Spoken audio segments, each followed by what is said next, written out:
When he discovered his love for music, he had no idea he would become such a legend. Barry White is the subject of today's video. He will become one of the most legendary singers of all time. Now, before we get started in today's video, please be sure to leave a like on the video, subscribe to the channel, and push that notification bell to stay up to date. Now, without further ado, let's cue that intro.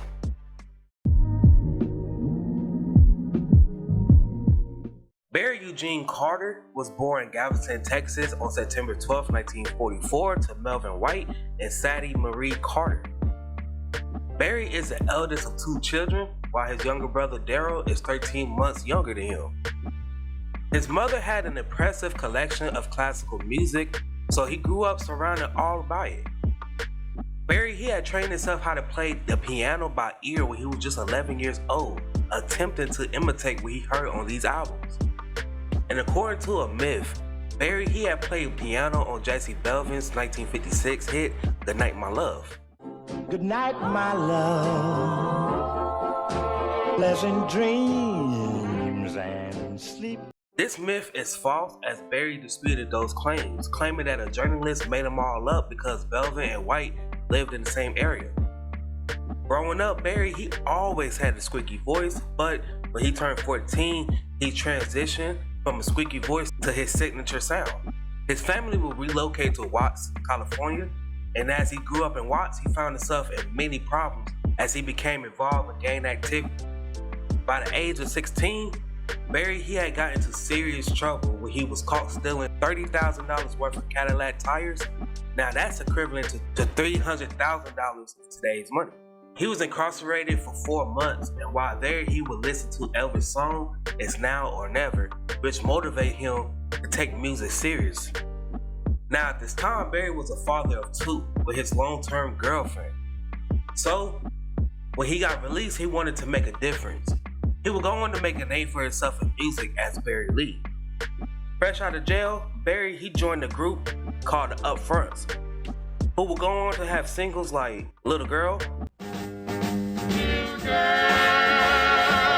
Where did you stay last night? and Too Far to Turn Around. You're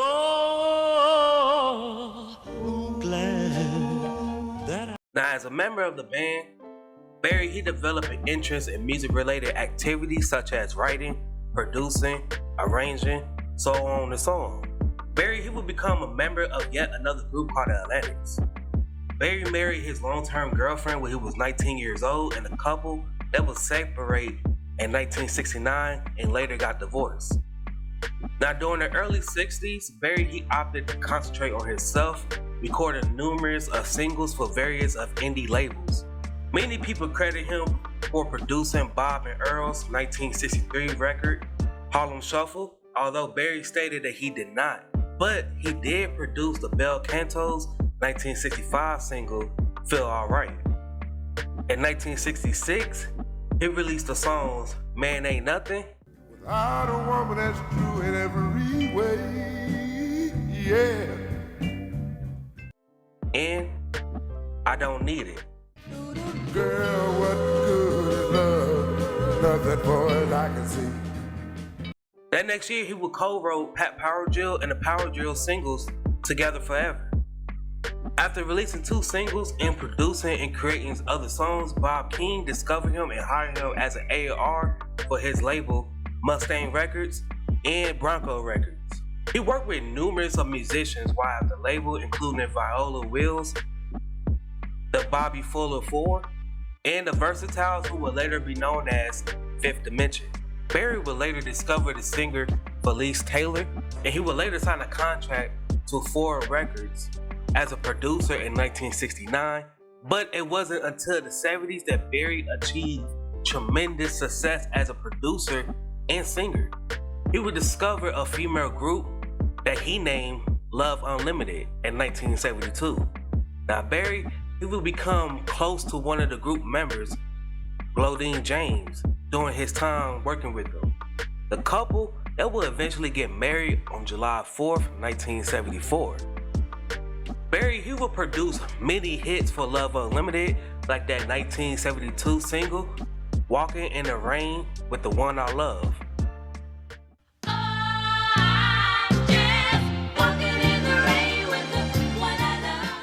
Their debut album that peaked at 151 on the Billboard 200 charts and number 19 on the Billboard Top R&B Albums charts.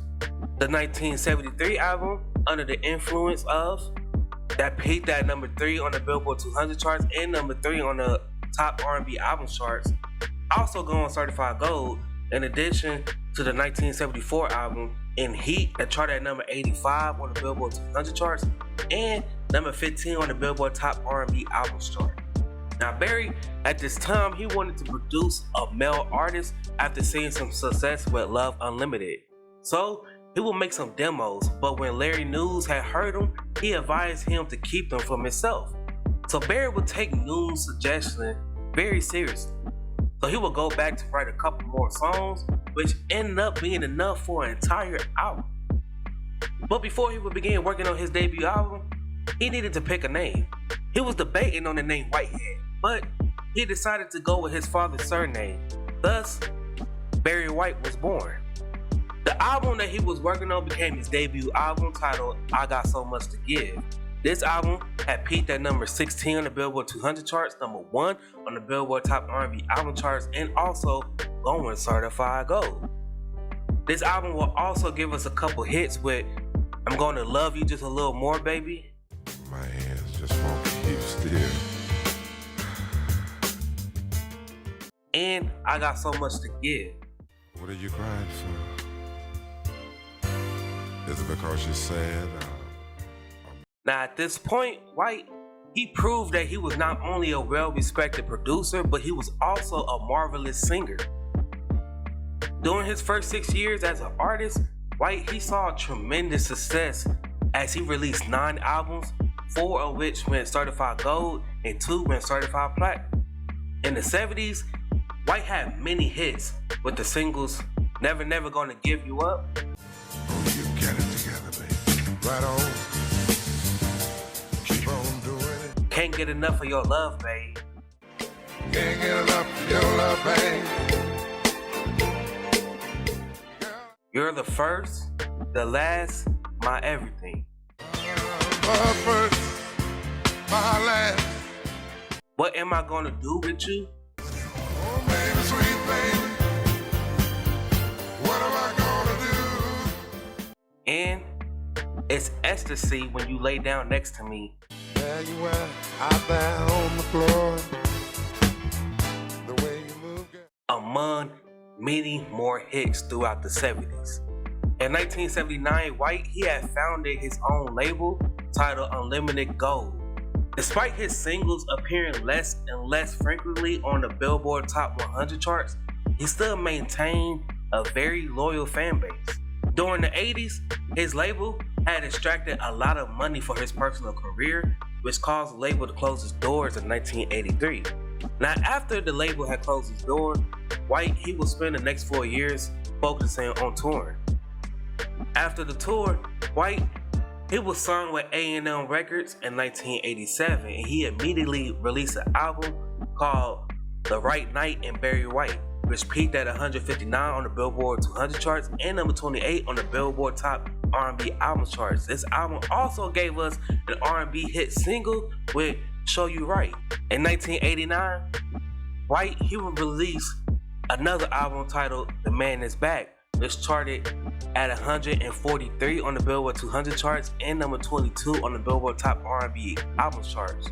During the 90s, White, he would make a big comeback after he appeared on Quincy Jones' song, The Secret Garden, Sweet Seduction.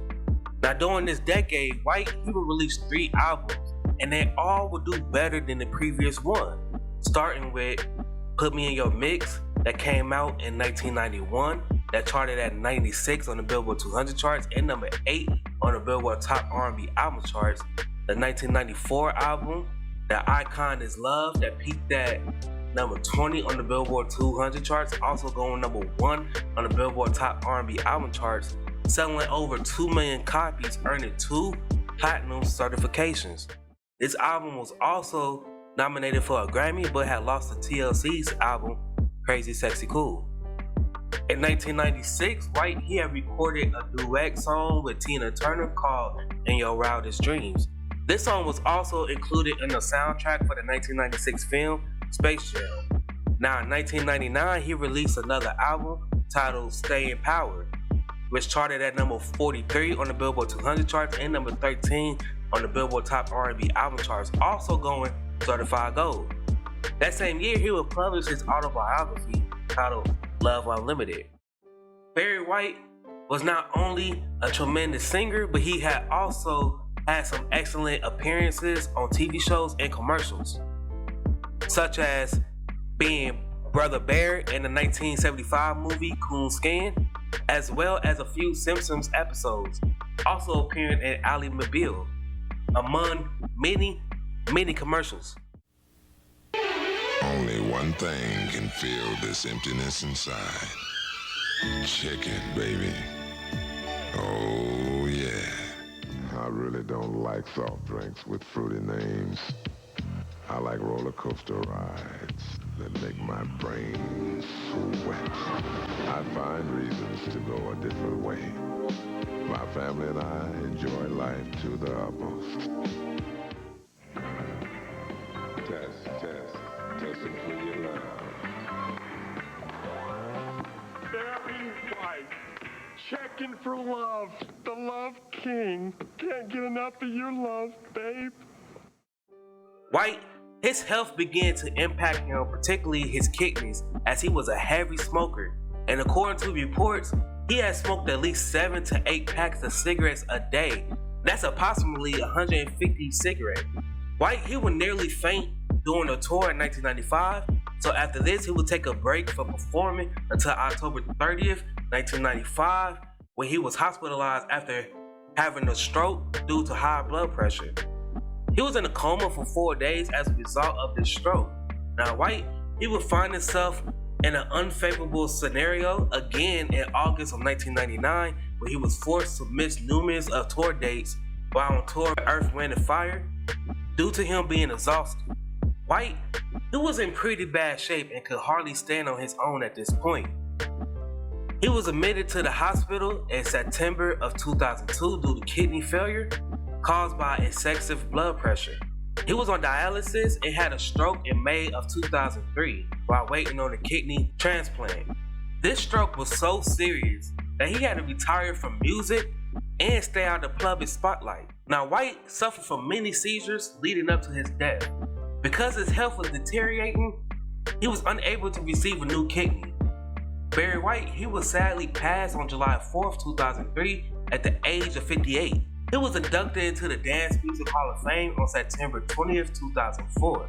And he was also nominated for 11 Grammys over his whole career, winning 2 in 2000.